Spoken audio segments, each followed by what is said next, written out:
네, 안녕하세요. 남쌤입니다. 자, 오늘 해볼 파트는 이 토양 수분 파트입니다. 토양 수분 파트. 자, 물리적 성질 두 번째 파트죠. 토양 수분 굉장히 중요합니다. 한번 진행해 보도록 하죠. 자, 첫 번째, 토양 중에서 이 수분의 역할입니다. 자, 수분이 곧 물이죠. 물은 광물의 풍화와 유기물의 분해에 관여한다. 광물의 분화와 유기물의 분해에 관여한다. 두 번째, 미생물과 식물 생육에 필요한 무기 양분 공급을 결정하는 여러 반응에 필요하다. 그쵸?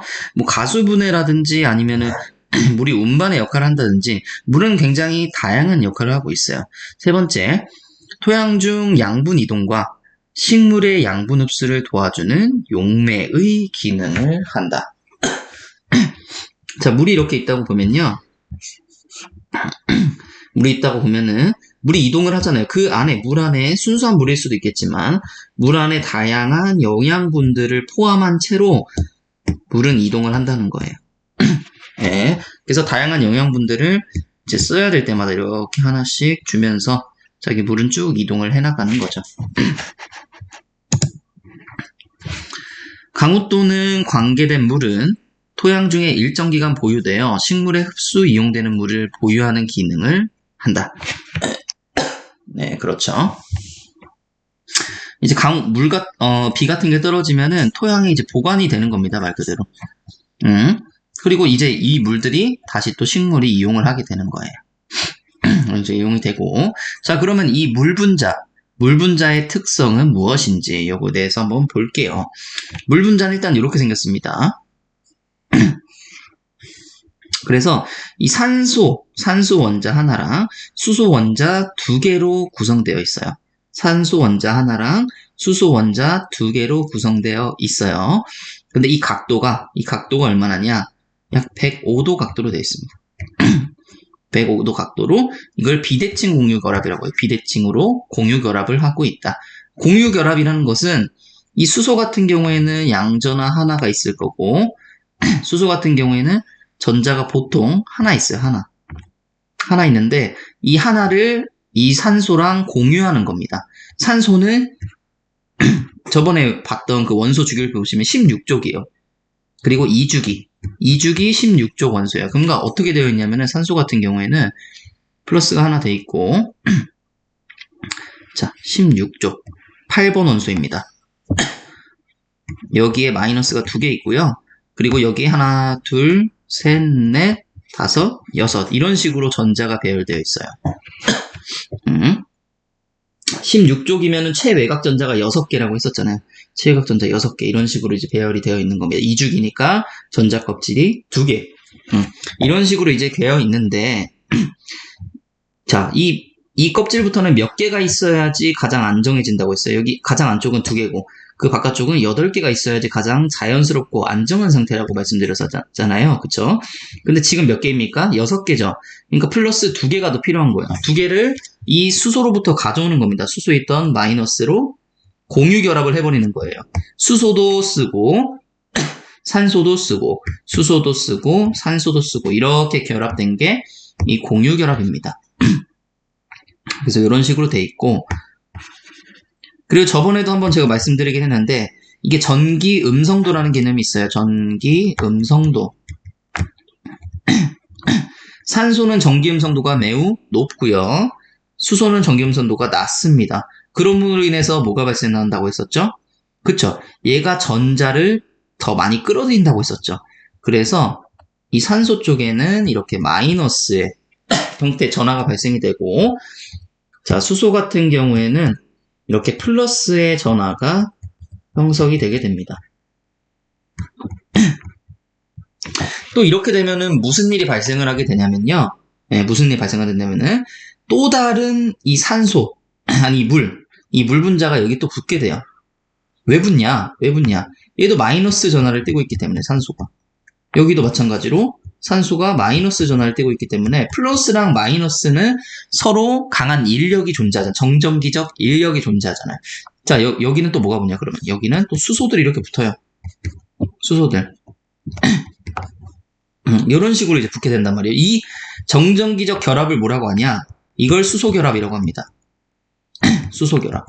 수소결합은 그래서 이렇게 뭐 공유결합이라든지 전자를 뭐 공유하고 이런 게 아니라, 예, 이런 게 아니라 이 전기 음성도에 의해서 마이너스 전하와 플러스 전하가 발생이 되었고, 이 마이너스 전하랑 플러스 전하로 인해서 다른 데서 마이너스 전하랑 플러스 전하가 이제 붙는 거예요. 네, 이런 식으로 발생을 한다. 아, 이거 안 지워도 되겠네요. 자, 요거에 대한 내용은 바로 요거고, 여기서 하나만 추가로 말씀드리면은, 이 극성을 띠고 있으면, 이 극성을 띤 다른 물체를 녹이는 그 용매가 될 수 있어요. 네, 이 극성으로 인해서 다른 극성인 물질과 굉장히 서로 잘 녹고, 그리고 그것들을 용해할 수 있는 용매가 되기도 합니다. 자, 이렇게 되어 있고요. 자, 세 번째, 물의 응집, 부착, 표명, 장력에 대해서 말씀을 드리겠습니다. 물의 응집 현상은 물이 극성을 가짐으로 인해서 물 분자들끼리 서로 끌리는 거. 제가 아까 말한 이 수소결합이랑 거의 같은 의미라 보시면 되고요. 자, 부착 현상은 물 분자가 유리나 토양 같은 다른 물질의 표면에 끌리는 거. 이것도 마찬가지로 둘 다 이 전전기적 인력에 의해서 다른 물질에 끌리고 붙고 떨어지고 이렇게 발생을 하는 겁니다. 자, 다음은 이 모세관 현상인데요. 모세관의 표면에 대한 물의 부착력과 물 분자들 사이의 응집력 때문에 생기는 현상입니다. 자, 모세관이라는 게 뭔지를 알아야겠죠. 우리가 토양이 이렇게 쭉 있어요. 토양이 쭉 있는데 토양 입자를 그냥 뭐 이 정도라고 한번 그려봅시다.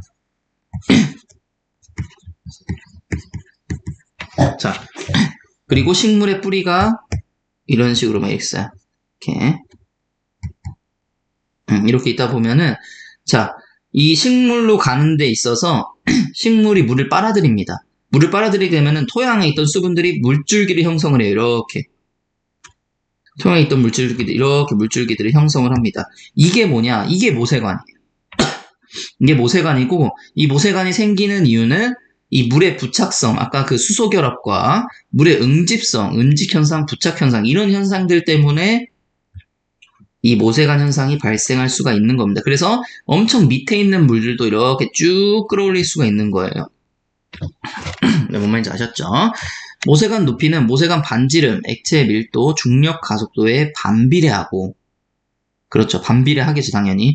모세관이 얇으면 얇을수록, 자, 이거보다는 요게 더 모세관 높이가 높아질 거고, 자, 액체 밀도가, 그렇죠. 액체 밀도가 높으면 높을수록 작아집니다. 자, 그리고 중력 가속도에 반비례한다고 하는데, 중력 가속도란, 자, 이렇게 밑으로 끌어당기는 이제 중력이라고 보시면 되시고, 이 중력이 약하면 약할수록 더 잘 올라가겠죠. 중력이 강하면은 더 밑으로 갈 힘이 더 강할 거 아닙니까? 그리고 용액의 표면 장력과 흡착 각도에 이제 비례한다. 이렇게 되어 있습니다. 표면 장력 같은 경우에는 물 분자가 최대한 이 면적을 최소화하려는 힘이에요. 왜 최소화하려고 하냐면은 이 서로 이렇게 붙다 보니까, 서로 이렇게 결합하다 보니까 최대한 안쪽으로 이제 모이려고 하는 힘, 요런 힘이 이제 표면 장력인데, 네, 요거에 이제 비례를 한다고 합니다. 어쨌든 모여야지 쭉쭉 올라갈 거 아닙니까? 그쵸? 자, 토양의 수분 상태를 나타내는 여러 용어들이 있어요. 그거에 대해서 한번 보시죠. 수분 함량과 이 견지성의 관계에 대해서 보겠습니다. 수분 함량을 그래프로 표시하면요, 이런 식으로 표시할 수 있어요. 수분 함량과 이 견지성에 대한 부분을 표로 표시하면 이렇게 될 수 있습니다. 자, 일단 영어 단어들이 뭔지를 좀 알아야겠죠. 첫 번째, 수분 함량, 이 함수비가 수분이 얼마나 들어가 있냐에 따라서 수분이 가장 적으면 이 고체 상태, 그 다음에 반고체 상태, 그 다음에 소성 상태, 그 다음에 액체 상태. 자, 이렇게 나뉠 수가 있습니다. 그래서 이 함수비가 많으면 많을수록 액체 상태, 함수비가 적으면 적을수록 고체 상태는 여러분들 이해하시겠죠? 그럼 이 L은 뭐냐? LL은 이 고체 상태와 소성 상태를 중간에 나누어주는 기준점이 되는 어떤 단위란 말이에요. 이게 액성 한계라고 합니다. 이 한계를 넘어가면 액체가 되니까 액성 한계. 자, 그럼 PL은요? 그렇죠. 얘를 써주면 돼요. 이 한계를 넘어가면 소성 상태, 소성 한계가 되는 겁니다. SL, 마지막으로 이 반고체 상태가 되긴, 여기는 근데 이름이 좀 달라요. 수축 한계라고 합니다. 수축 한계라고 하고, 자, 이 반고체 상태에 있는 이제 물리적 성질 뭐라고 하냐면은 이쇄성이라고 해요. 이쇄성. 그리고 이 PI 같은 경우에는 소성이니까 가소성. 자, 이러면 이제 소성이 뭔지를 알아야겠죠. 제가 그래서 밑에 이렇게 써놨습니다. 소성이, 첫 번째 소성 먼저 볼게요. 소성은 뭐냐면은, 자, 물체에 힘을 가하면 물체가 파괴되지 않고 힘을 제거해도 다시 원래 상태로 돌아가지 않는 성질. 자, 일단 우리가 점토를 한번 봐볼게요. 점토를 우리가 손으로 쭉 눌렀다고 봅시다. 이렇게. 쭉 누르면 어떻게 됩니까? 이런 식으로 되겠죠. 이런 식으로 되죠. 근데 점토는 어느 정도 이렇게 돌아온단 말이에요. 이렇게 좀 돌아오죠. 네. 좀 돌아오긴 하지만 어쨌든 파괴되진 않아요. 조금 돌아오지만 어쨌든 이 원래 상태, 아예 원래 상태로까지는 돌아가지 않는 성질, 아예 원래 상태로까지는 돌아가지 않는 성질, 요 성질을 우리는 소성이라고 하는 겁니다. 점토를 생각하시면요, 가장 이해가 빠르세요. 점토를 꾹 눌렀을 때 파괴되지는 않지만 다시 처음으로 돌아가진 않잖아요. 그쵸? 어느 정도 살짝 들어가긴 하지만. 자, 그러면 이 이쇄성이란 뭐냐? 이쇄성이란 토양에 힘을 가하면 쉽게 부스러지는 성질입니다. 자, 그럼 우리가 이 중간 부분을 좀 중요하게 볼 부분이 있어요. 이 PL보다 물이 더 많아졌어요. 그러면은 우리가 눌렀을 때, 이걸 눌렀을 때 파괴되지는 않습니다. 이렇게 눌려지는 상태가 되겠죠. 하지만 여기서 함수비가 좀 줄어든다. 그러면 어떻게 되냐? 여기서 이렇게 파괴되는 거죠. 완전히 파괴가 되는 게 이 반고체 상태고, 이런 성질은 이제 이쇄성이라고 하는 겁니다. 네. 자, 점토 광물별 소성 크기입니다. 소성은 말 그대로 이렇게 눌렀을 때 파괴되지 않아야 되므로, 자, 무슨 역이 커야 되냐면 바로 이 팽창력이 커야 됩니다. 팽창 수축에 대한 저항성이라고 해야 되나요? 이런 게 커야 됩니다. 그래야 소성이 커지는데, 자, 우리 점토 광물 하면은 1대1 광물이 있었고 2대1 광물이 있었죠. 그리고 또 뭘로 나뉘었어요? 팽창형과 비팽창형으로 나눠졌잖아요. 그쵸?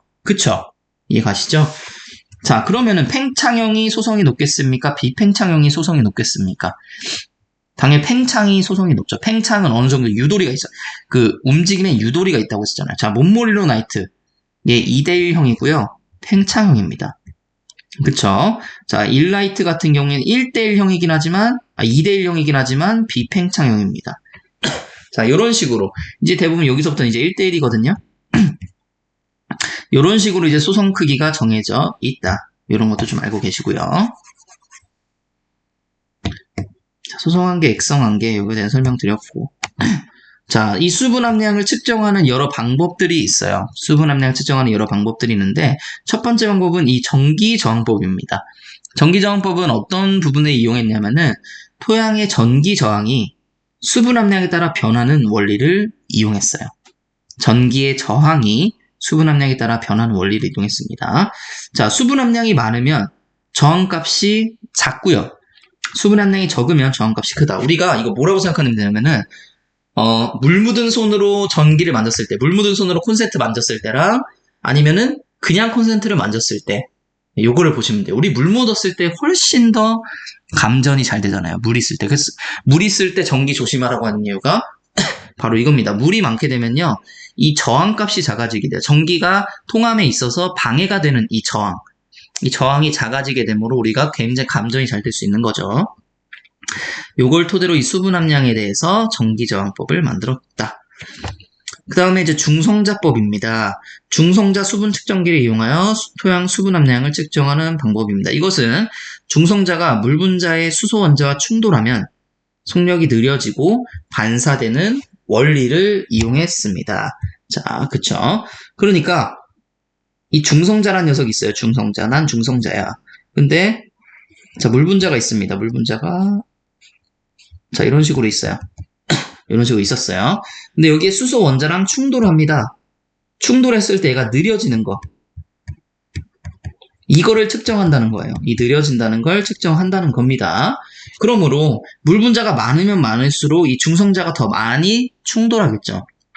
이거를 측정하는 겁니다. 그래서 프로브로 되돌아오는 이 느린 중성자의 수는 토양의 수분 함량과 비례하죠. 예, 수분이 물 분자가 많으면 많을수록 더 많이 충돌하기 때문에 충돌을 많이 했으니 중성자가 느려졌겠고 충돌을 많이 했으니까 그럼 수분이 많다는 뜻이네. 이렇게 이해한다는 거예요. 다음은 TDR법입니다. 토양의 유전상수를 측정하여 간접적으로 토양 수분 함량을 환산하는 방법입니다. 자, 이 유전상수란 뭐냐면요, 여러분들. 우리 유전자. 그게 아니에요. 이 유전상수의 유는 유도할 때 유자고요. 이 전은 전하를 유도해서 축적시키는 량이 각 물질마다 다릅니다. 다시 한번. 전하를 유도해서 축적시키는 축적량이 물질마다 다릅니다. 이 물질마다 다른데, 이 물 같은 경우에는 유전상수가 80 정도로 굉장히 큽니다.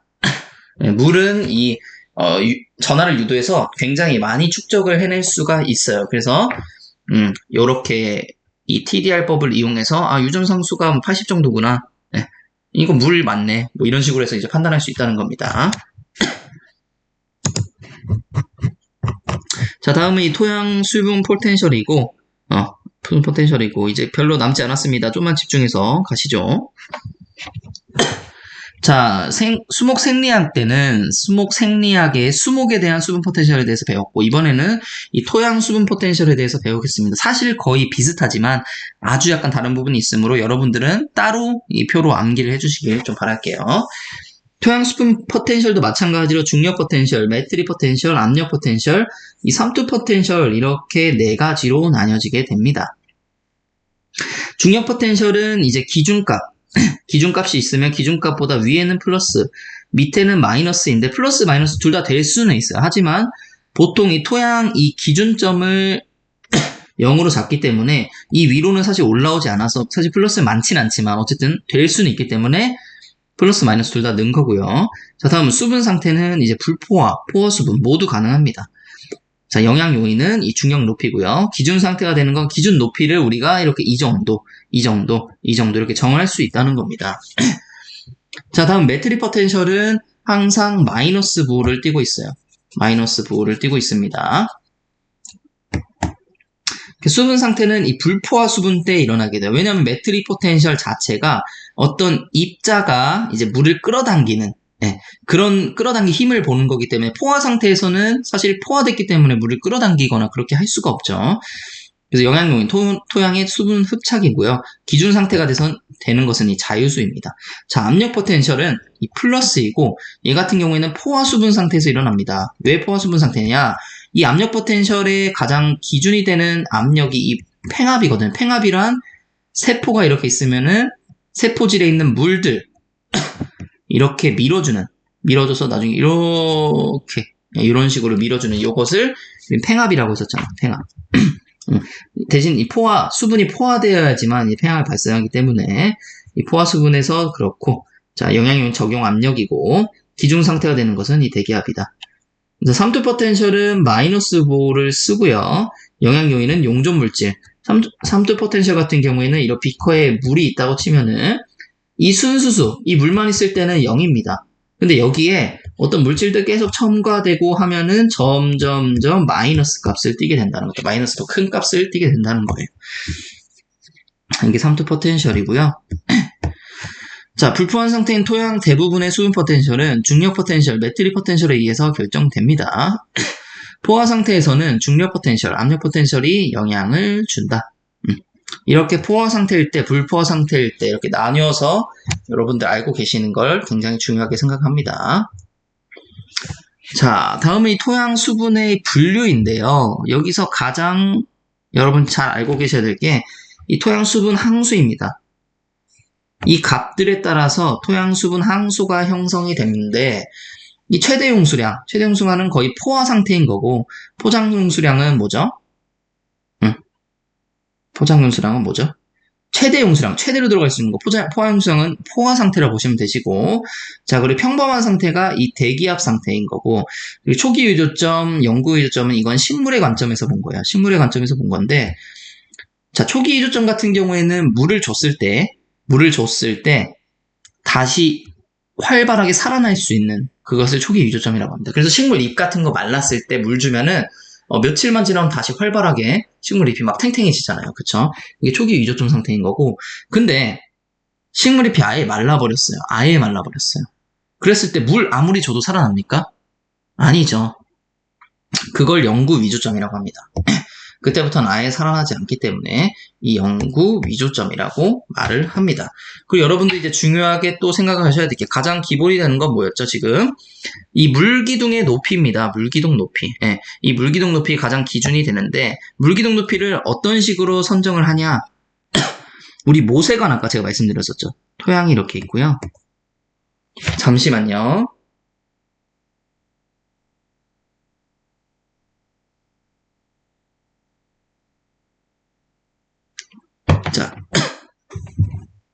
자, 물기둥 이렇게 토양이 있으면은, 이렇게 아까 모세관, 물기둥의 높이가 있어요. 이렇게 물기둥의 높이. 물기둥 이렇게 올라온 높이, 물기둥의 높이, 물기둥의 높이. 이런 식으로 이제 물기둥, 모세관인데, 이런 모세관들이 있단 말이에요. 이 물기둥의 높이가 얼마나 되느냐.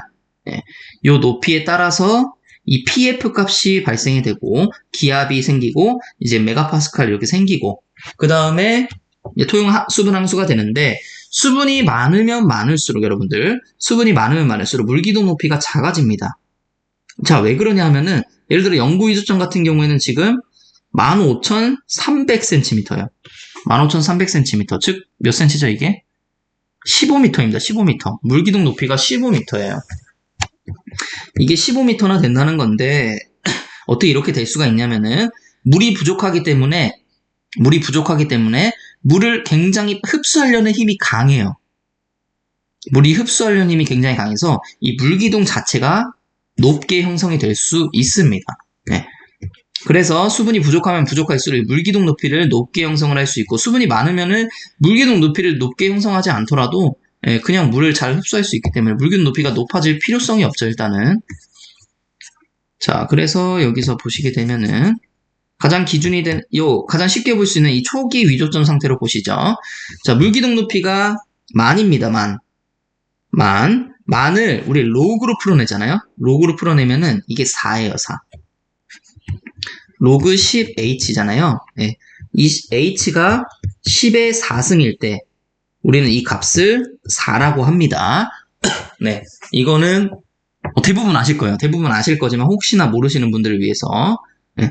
대부분 로그 10의 h, 지금 여긴 10이 이제 보통 생략도 있는데 이 h 값이 10의 4승이다 하면은 얘 값은 4고 10의 5승이면요 그러면은 5고 이 지수값을 여기 그대로 써주신다고 보면 돼요. 이 지수값을 여기 그대로 써주신다고 보시면 됩니다.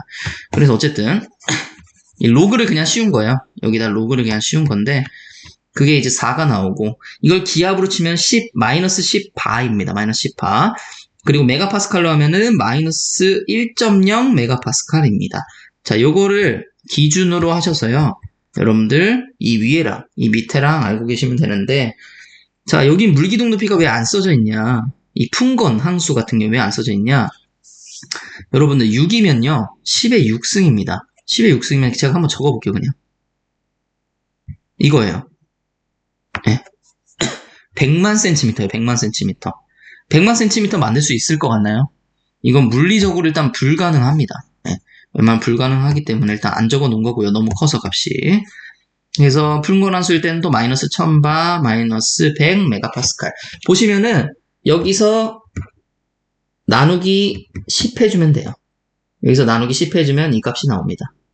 여기서 마찬가지로 나누기 10 해주면 이 값이 나오게 됩니다. 요런 거 이제 알고 가시고 그렇게 외우시면 돼요. 이 바에서 나누기 10을 하셔라. 그러면 이 값이 나온다. 즉, 이 물기둥 높이랑 PF. 사실, 물기둥 높이만 그러니까 PF만 아셔도 물기둥 높이 어느 정도 아실 수 있으세요. 근데 물기둥 높이 시험으로 내는 거는 수학 문제이기 때문에 이거 낼 수 없고, 우리가 알고 가셔야 될 것은 딱 요거예요. 이 PF랑 기압까지만 외우시고요. 그거에 따른 이 토양 항수값만 이렇게 외우세요.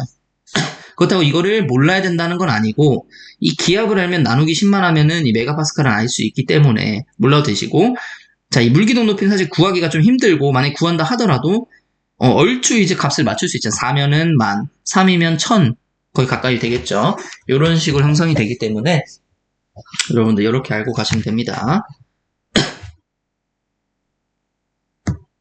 자, 토양으로 보면 식토보다는 양토 계열이 더 수분 함량이 많은데, 유효 수분 함량이 많은데, 보통 식토가 더 점토가 많기 때문에, 점토가 많으면은 물을 더 많이 보유할 수 있고요.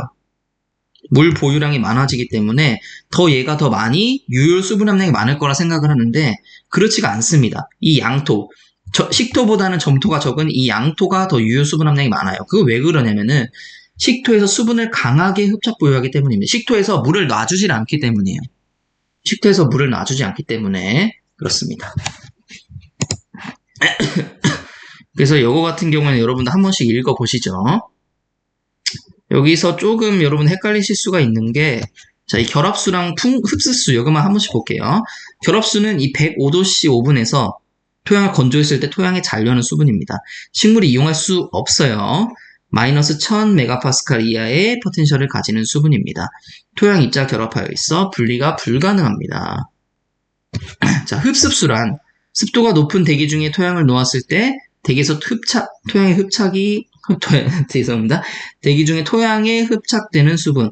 흡수수는 이동하지 못하면 식물이 흡수할 수 없으며 마이너스 3.1메가파스칼 이하의 포텐셜을 갖는 수분. 105도씨 이상 온도에서 8시간, 10시간 건조하면 제거된다. 흡수수랑 이 결합수랑 거의 비슷한 말이긴 한데 여러분들 좀 이렇게 나뉘어지는 부분들 잘 보시고 판단해 주시기 바랍니다.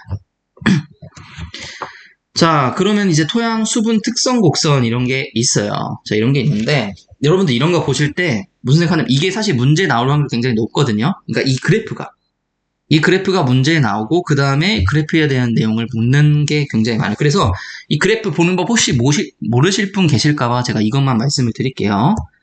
자, 보시면은 이 용적 수분 함량, 이 부피당 어떤 용적당 수분 함량이 얼마나 되는지 이걸 보는 건데, 이럴 땐 기준 하나를 정하세요. 예를 들어 20이다. 20으로 정하면은 20 이렇게 20에서 한 2점 떨어지겠네. 그쵸?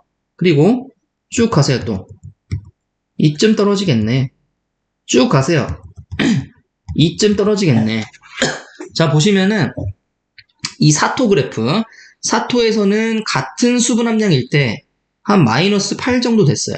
근데 양토에서는 같은 수분 함량일 때 마이너스 1000 정도 됐었고, 자, 이 점토일 때는 같은 수분 함량일 때 어떻게 됐어요? 거의 마이너스 한 2만 이 정도 됐네요. 이 정도 됐는데, 자, 이제부터 비교하실 수 있어요. 같은 수분 함량일 때 토양 수분 포텐셜은 누가 제일 커요? 사토가 제일 큽니다. 그 다음 양토가 크고요. 그 다음에 점토가 큽니다. 자, 무슨 말씀인지 아셨죠? 이렇게 기준점 하나 잡고 대략적으로 값을 내세요. 그 다음에 판단을 해내십시오. 이렇게 수분 함량이 같을 때. 자, 그러면은 또 이게 반대의 상황이 나올 수가 있어요. 반대 상황 뭐죠? 그쵸? 토양 수분 포텐셜이 같을 때 이걸로 보시면 되잖아요. 그쵸? 토양 수분 포텐셜 얘 10으로 잡겠습니다. 토양 수분 포텐셜 10으로 갔을 때, 자, 사토는 이 정도 됐겠고, 이 정도 됐겠고, 이 정도 됐을 거 아니에요. 그쵸? 대략적 값을 내세요. 얘는 20, 얘 같은 경우에는 43, 얘 같은 경우에는 56, 이 정도로 내세요. 예. 그러면 토양 수분 포텐셜이 같을 때, 이 수분 함량은 누가 제일 많습니까? 점토가 가장 많죠. 56으로. 그 다음 양토, 그 다음에 사토가 많습니다. 이 그래프를 보시기 어려우시면은 기준을 하나 잡으셔서 값을 내세요. 이건 실제 수학에서도 굉장히 많이 쓰는 방법입니다. 저희가 이 그래프의 원리나 이 그래프의 속성까지 알기에는 너무나 많은 시간, 너무나 많은 노력들이 필요하기 때문에 그런 거는 나중에 추후에 공부하실 때 차근차근 알아가시고 시험에서는 이렇게 값을 하나씩 내시 그러면 덜 헷갈리신다는 거예요. 무슨 말인지 알겠죠? 자, 그럼 이 값도 낼 수가 있어요. 자, 예를 들어서 같은 수분 포텐셜일 때, 같은 토양 수분 포텐셜일 때, 자, 이렇게 왔습니다. 점토에서, 그러네. 여기까지. 오케이. 죄송합니다. 네, 이렇게 가시죠. 이렇게 일단 저번처럼 그려놓는다. 이렇게 보시면 됩니다. 괜히 헷갈리실 것 같아서, 네, 취소를 했습니다. 자, 수분 함량이 같을 때 수분 포텐셜은, 그렇죠. 이렇게 한번 보죠. 컵 텐셜이 같을 때 수분 포텐셜. 그렇죠. 저희가 방금 한 거잖아요. 그렇죠. 자, 근데 여기서 이력 현상이라는 게 존재합니다. 수분 특성 곡선에 따라 건조 과정과 수분 과정을 번갈아 가며 측정하면 값이 다르게 나오는 현상. 자, 예를 들어서, 여기에, 죄송합니다. 이런 토양이 있어요. 이런 토양이 있었는데, 여기를 뭐 비를 한번 줬다가, 물을 한번 줬다가, 또는 건조를 한번 시켰다가, 이 과정을 번갈아 가면서 해도, 사실 값이 같게 나와야 되거든요. 번갈아 가면서 측정해도 건조 과정에서는 또 건조 과정 나름대로의 값이 나야 되고, 수분 과정에서는 수분 과정의 값이 낮게 나야 되는데, 보시면은 이렇게 수분 과정에서 측정된 수분 함량이 건조 과정 때보다 낮게 나온다. 그러니까 이렇게 죄송합니다. 이렇게 설명드리는 게 좋을 것 같아요. 자, 지금 토양이 이렇게 있어요. 토양이 이렇게 있었는데 여기 수분 함량을 5%로 맞추려고 해요. 네, 5%로 맞추려고 해요. 근데 어떤 토양이 있습니다. 여기는 0%고요. 자, 여기는 10%인 토양이에요. 토양 수분 함량이. 자, 그러면 토양 수분 함량을 5%로 맞춰야 될 거 아니에요. 그쵸? 얘도 5%로 맞추려면 얘는 건조를 시켜야 되고, 얘는 수분을 시켜야 됩니다. 얘는 건조를 시켜야 되고, 얘는 수분을 시켜야 됩니다. 여러분들.